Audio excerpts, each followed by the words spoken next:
Hello and welcome to another episode of Beer Man's No Bull Beer Reviews.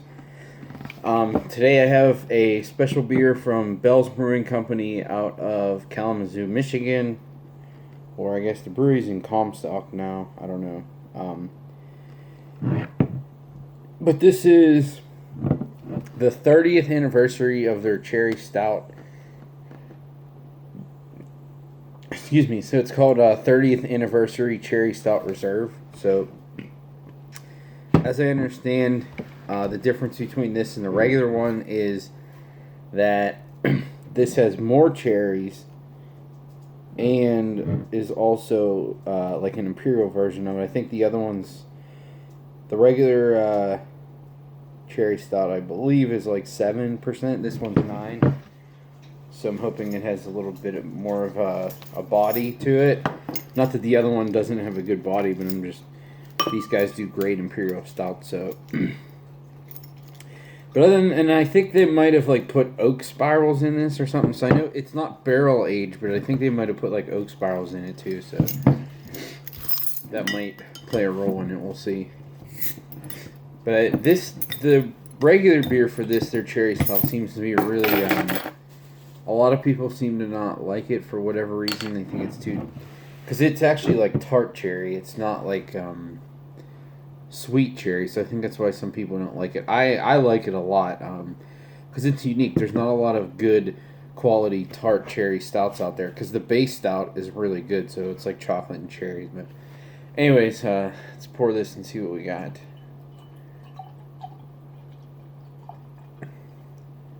It's got some. Looks like it's got some girth to it, so that's exciting. See if I can get that there. Get the Bell's logo in there.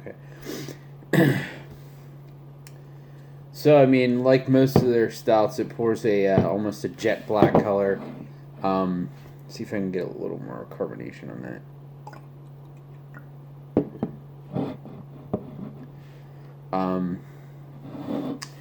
I mean, that's a pretty dark head without being like a giant 14% beer.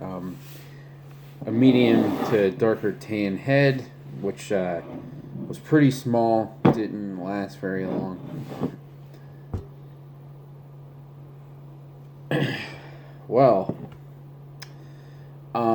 this is definitely less cherry than I remembered the base being, but I don't think that's necessarily a bad thing. The aroma is like big, dark chocolate, like baker's chocolate. A little smoky. And then there is a little bit of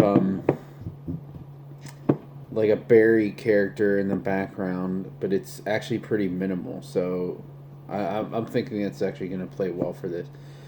I'm sitting here holding this. I'm not going to waste too much time doing that because obviously, if I wanted it warmer, I should have started the. I should have waited to do the video, but just trying to warm it up a little because it is a little colder than I was expecting. I didn't really think about it when I grabbed the bottle, but. For other styles, that's fine, but I kind of want to taste this while it warms up just a little bit. So that's just some people who might not have big experience. You know, stouts in general, you want to have them like 55 degrees. And there's a lot of places, you know, they keep their kegs all in the same room, which is pretty common. I mean, it's expensive to really have different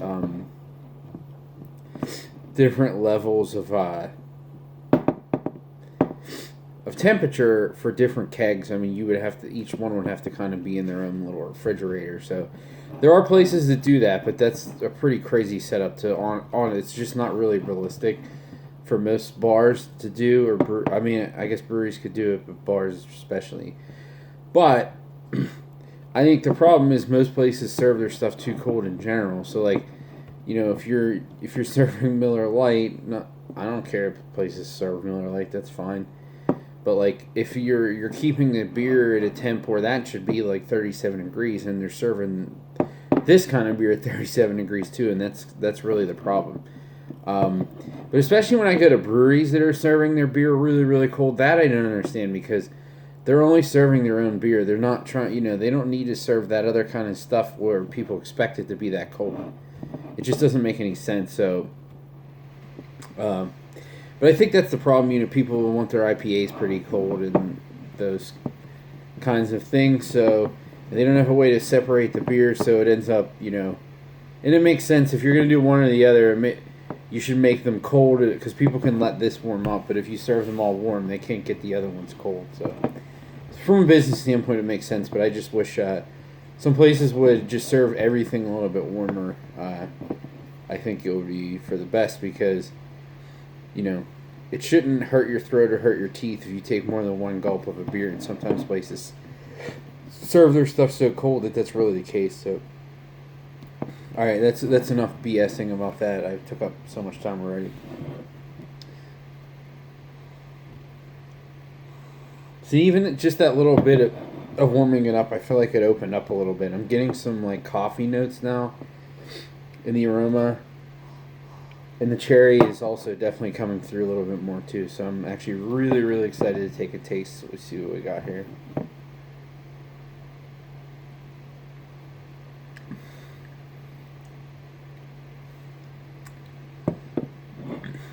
So the mouthfeel is definitely what I expected from these guys for a 9% beer. It's very, very roasty, but not like acrid roasty, but just like dark black coffee roasty. It's kind of, to me, it seems like a smaller version of like the 30th anniversary with cherries in it.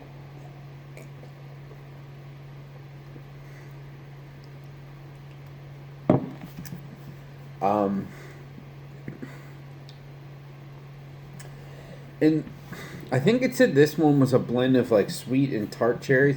I don't know if the regular one is just tart cherries, but it definitely is tart. Not the whole beer, but you can tell it has a tartness to it from the cherries. So I'm curious if that one is all tart cherries because I don't think this is not as tart as the regular version. So I think most people will probably like it better because of that. It doesn't have that big contrast between the tartness and then the big like chocolatey coffee notes of the stout.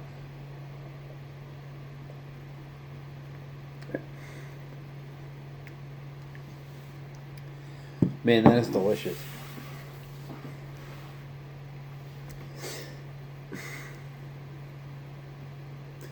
That is so good.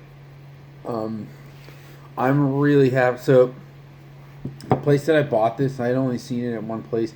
Granted, I don't go to a lot of bottle shops around here, anyways. Because there's just so many good stuff at breweries. I usually just go to the big wholesale places if I want to buy a whole 6-pack or I wouldn't do that with hobby stuff because it might get old. But other things like this, a place I can get like that Weihenstephaner or Hefeweiss beers, even if I find if it's only 2 months, if it's 2 months old, I mean, for that kind of beer, that's fine. So, yes, this I think was like 22, 23 for a 4-pack, which I thought was kind of steep, because that's almost like the cost of Black Note. I guess no, that's not true. Black Note's like $30, but that's still that was basically like the same price as their the barrel-aged regular cherry stout. So I really hope that they do a variant of this and barrel-age this reserve one because I think it'll be absolutely incredible. I waited too long. They had the cherry stout marked down a little bit, and I was like, I don't think people are buying this because it's still pretty expensive for 12-ounce bottle. I'll wait it out. And then all of a sudden it was gone and I missed it. So that was my own stupid fault. Excuse me. So yeah, I guess I never really went in to taste something.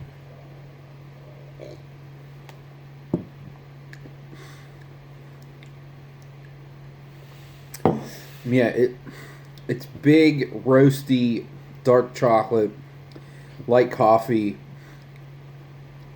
and then this deep cherry taste. Honestly, it reminds me of like a baby unbarreled version of cherry rye from Goose Island. I think this is big enough that it could take to the barrel very well.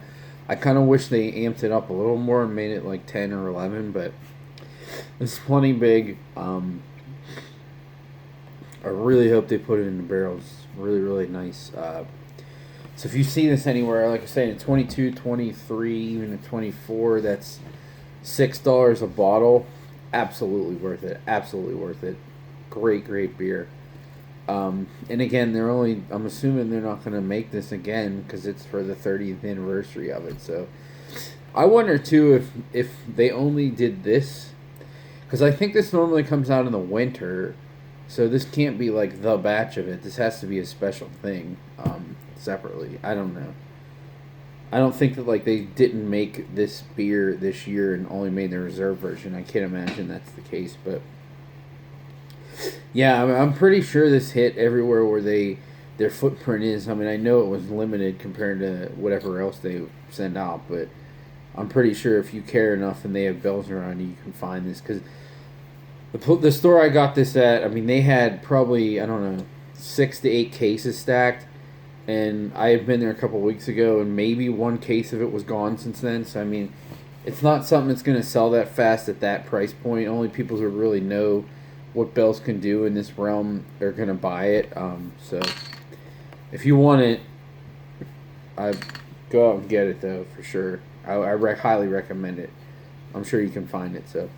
But yeah, this is in my scale of buy, drink, dump. This is absolutely buy. I'm probably gonna go buy like another couple 4 packs of this because it's really good.